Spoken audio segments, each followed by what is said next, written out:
সুপ্রিয় দর্শক মণ্ডলী, আপনাদের সবাইকে আবারও স্বাগত জানাচ্ছি হবি ক্যাম্পের আজকের আয়োজনে। আমি বরাবরের মতো জিহাদ আল মেহেদি আছি আপনাদের সাথে। এর আগের পর্বে আমরা জেনেছিলাম বিতর্কের ইতিহাস নিয়ে। আমরা এর আগের পর্বে জেনেছিলাম বিতর্ক করতে হলে কি কি অনুষঙ্গ আপনার প্রয়োজন। আমরা এর আগের পর্বে আরও জেনেছিলাম বিতর্কের প্রকারভেদ সম্পর্কে। আর আজকের পর্বে আমরা জানব বিতর্কের সবচেয়ে শৈল্পিক মাধ্যমটি নিয়ে। বিতর্কের সবচেয়ে শৈল্পিক মাধ্যম বারোয়ারি বিতর্ক। তো চলুন শুরু করা যাক বারোয়ারি বিতর্ক কি এটি দিয়ে। প্রথমেই বলে নিয়েছি বারোয়ারি বিতর্ক বিতর্কের অন্যতম একটি সেরা এবং শৈল্পিক মাধ্যম। এই মাধ্যমটির নাম বারোয়ারি কেন? আমরা জানি বারোয়ারি শব্দের অর্থ 12 ধরনের চিন্তাভাবনা। মূলত এটা যে 12 ধরনের চিন্তাভাবনা হয় তাও তো নয়, নানান ধরনের চিন্তাভাবনা হয়। বারোয়ারি বিতর্ক বিতর্কের সবচেয়ে শৈল্পিক মাধ্যমটির একটি। বারোয়ারি বিতর্ক কিভাবে করতে হয়, বারোয়ারি বিতর্কে কি কি অনুষঙ্গ আমাদের মনে রাখতে হবে, মগজে গেঁথে নিতে হবে, মাথায় রাখতে হবে, সেগুলো বলার আগে আপনাদের সবার সামনে একটি লাইন বলছি।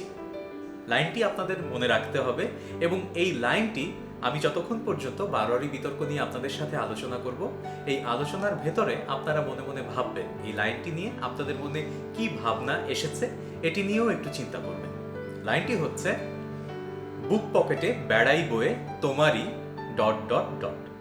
অর্থাৎ এখানে যে ... টি রয়েছে, এই শূন্য স্থানটুকু আপনারা কি দিয়ে পূরণ করবেন সেটি মনে মনে চিন্তা করুন।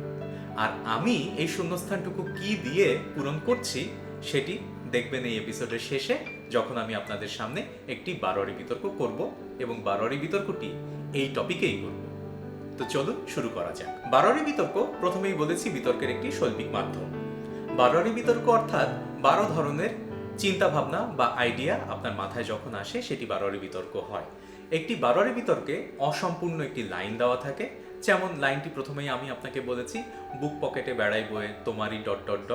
অথবা মহিনের ঘোড়াগুলি ঘরে ফেরে নাই উহারা ... অর্থাৎ প্রত্যেকটি বারোয়ারি বিতর্কের যে টপিক বা যে বিষয় নির্ধারণ করা হয়ে থাকে, সেই টপিক বা বিষয়ের শেষে একটি ফাঁকা অংশ থাকে। আপনার সেই ফাঁকা অংশটি কোনো একটি শব্দ দিয়ে পূরণ করতে হয়। তবে সেই শব্দটি কতখানি উপযুক্ত শব্দ হলো সেটি 4 মিনিটের একটি গল্প বলে আপনাকে পূরণ করতে হবে। বারোয়ারি বিতর্কের গঠন রীতি মূলত এরকমই। তবে এই 4 মিনিটে আপনি যে গল্পটি আমাদের শোনাবেন, সেই গল্পটি কিন্তু শুধুমাত্র আমাদের যাপিত জীবনের গল্প হলেই হবে না। সেই গল্পটি কেমন হবে সেটি বলছি এখন। বারোয়ারি বিতর্কের একটি গঠন পদ্ধতি রয়েছে। আসুন আমরা গঠন পদ্ধতিগুলো একটু জানার চেষ্টা করি। বারোয়ারি বিতর্কের প্রথমেই আপনার মনে রাখতে হবে 1. উপস্থাপনা। বারোয়ারি বিতর্কে আমরা এমন একটি উপস্থাপনা চাই যে উপস্থাপনাটি প্রথমেই সবার মনকে জয় করে নেবে। উপস্থাপনাটি হতে হবে মনোমুগ্ধকর, যে উপস্থাপনার মাধ্যমে আপনি আপনার বিতার্কিক হিসেবে, একজন গল্প কথক হিসেবে আপনার জাত চেনাবেন। সেই উপস্থাপনাটি হতে পারে কোনো কবিতার লাইন কিংবা এমন কোনো লাইন যে লাইনটি সরাসরি আমাদের মনে মগজে আঘাত করে। সেই লাইনটি দিয়ে আপনি যখন বারোয়ারি বিতর্ক শুরু করছেন, আপনার সামনের দর্শক যারা রয়েছেন কিংবা বিচারক যারা রয়েছেন তারা একটু নড়ে চড়ে বসেন যে আচ্ছা, ছেলেটি বা মেয়েটি এবার তো চমৎকার করে একটি লাইন বলল, এর পরের লাইনটিতে কি আছে তাহলে একটু শুনি। এই যে একটি শোনার আগ্রহ আপনি আপনার বারোয়ারি বিতর্কের একদম শুরু থেকেই তৈরি করে আসছেন, এটি কিন্তু বারোয়ারি বিতর্কে আপনাকে এক ধাপ সামনে এগিয়ে রাখছে। বারোয়ারি বিতর্কের দ্বিতীয় অংশে আপনাকে যে কাজটি করতে হবে সেটি হচ্ছে একটি কাহিনী তৈরি করতে হবে এবং সেই কাহিনীতে চরিত্র উপস্থাপন করতে হবে। চরিত্র উপস্থাপন এবং কাহিনী বিন্যাসটি কি? প্রথমেই আসি কাহিনীটি কি। কাহিনীটি হতে পারে আপনার যাপিত জীবনের গল্প, অর্থনীতি সম্পর্কিত কোনো গল্প, সাহিত্যের কোনো অংশ, কিংবা আপনার নিজের জীবনেরই কোনো ঘটনা, কিংবা কোনো একটা ভৌতিক কাহিনী, কিংবা কোনো একটি কল্পবিজ্ঞান কাহিনী, অথবা আপনি 12 ধরনের যে কোনো একটা ধরন থেকে অথবা আরো বেশি ধরন থেকে একটি গল্প বাছাই করে নেবেন, যে গল্পটি আপনার কাছে মনে হবে বারোয়ারি বিতর্কের ওই বিষয়টির সাথে সামঞ্জস্যপূর্ণ। আর এই সামঞ্জস্যপূর্ণ বিষয়ের সাথে আপনি যখন বারোয়ারি বিতর্কের কাহিনীটি বিন্যাস করবেন, অবশ্যই কাহিনীর প্রয়োজনে আপনার দরকার হবে বেশ কিছু চরিত্র। আপনি ধীরে ধীরে সেই কাহিনীর ভেতরে চরিত্রগুলোকে সন্নিবেশিত করবেন। তৃতীয়ত, এরপরে আমাদের প্রয়োজন হবে একটি বারোয়ারি বিতর্কে মূলভাব বিশ্লেষণ অথবা মূল বক্তব্য অথবা যৌক্তিক ব্যাখ্যা। প্রথমে তো আপনি খুব চমৎকার একটি উপস্থাপনা দিয়ে শুরু করেছেন, প্রথম ধাপ। দ্বিতীয় ধাপে এসে আপনি একটি কাহিনী বিন্যাস করেছেন, যেখানে আপনি চরিত্রগুলোকেও এনেছেন। তৃতীয়ত, আপনার এই মূল কাহিনীটির মাঝামাঝি ভাগ। এই মাঝামাঝি ভাগে আপনাকে কিন্তু খুব দক্ষতার সাথে মূল কাহিনীগুলোকে, সমস্ত চরিত্রগুলোকে, কার কি ধরনের গুণ রয়েছে, কার কি ধরনের ভূমিকা রয়েছে, সবকিছু একটু ব্যাখ্যা করতে হবে। কিন্তু আপনি মনে রাখবেন, আপনার হাতে কিন্তু সময় অনেক কম।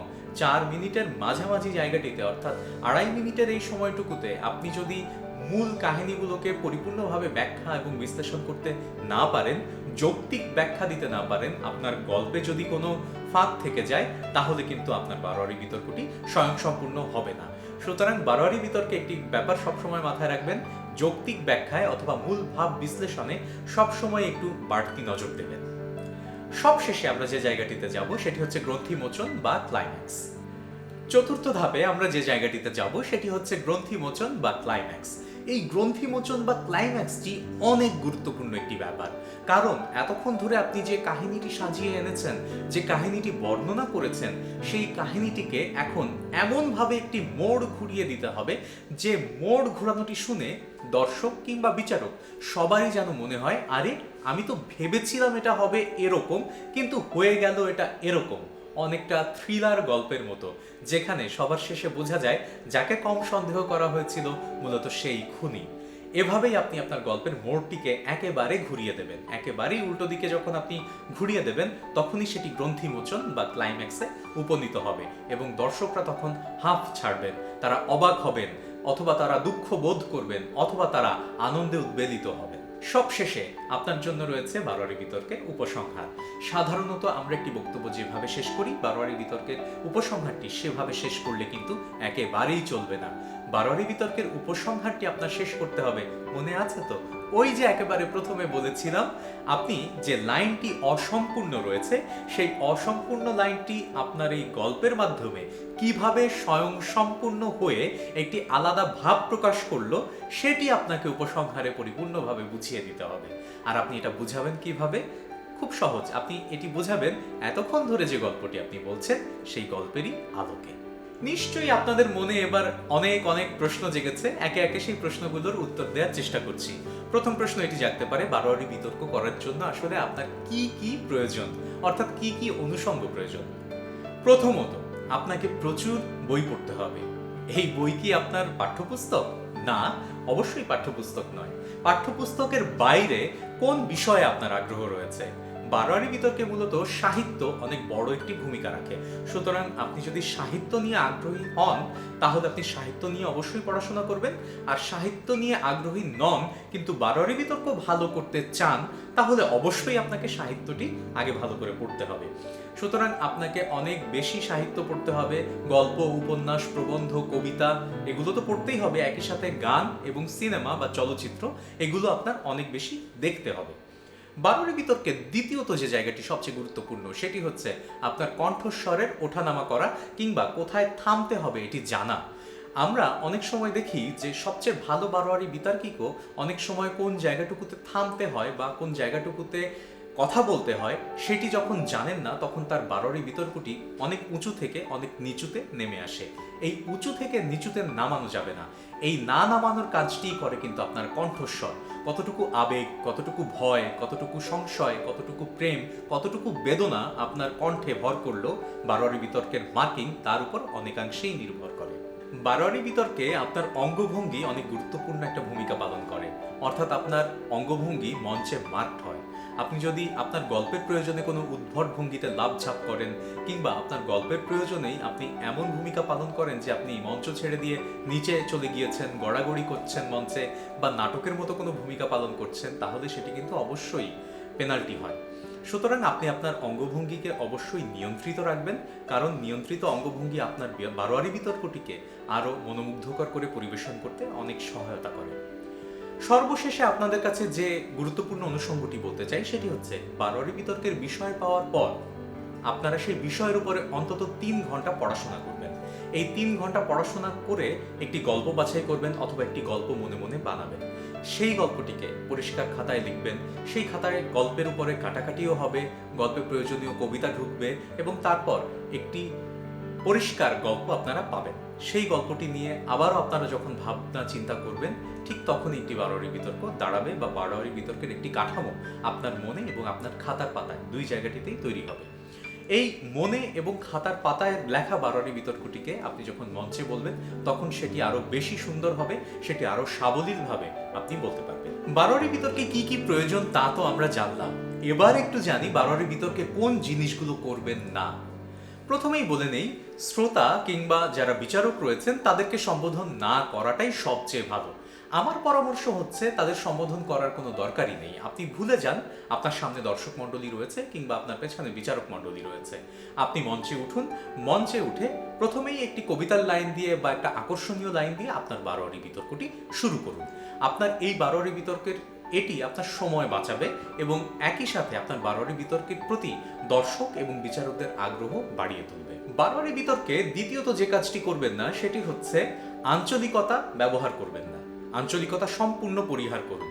এমনকি আপনার গল্পের কোনো চরিত্রের মুখে যদি আঞ্চলিক ভাষাও থেকে থাকে, সেটিকেও আঞ্চলিক ভাষায় না বলার জন্য আপনাদের কাছে আমার অনুরোধ থাকবে।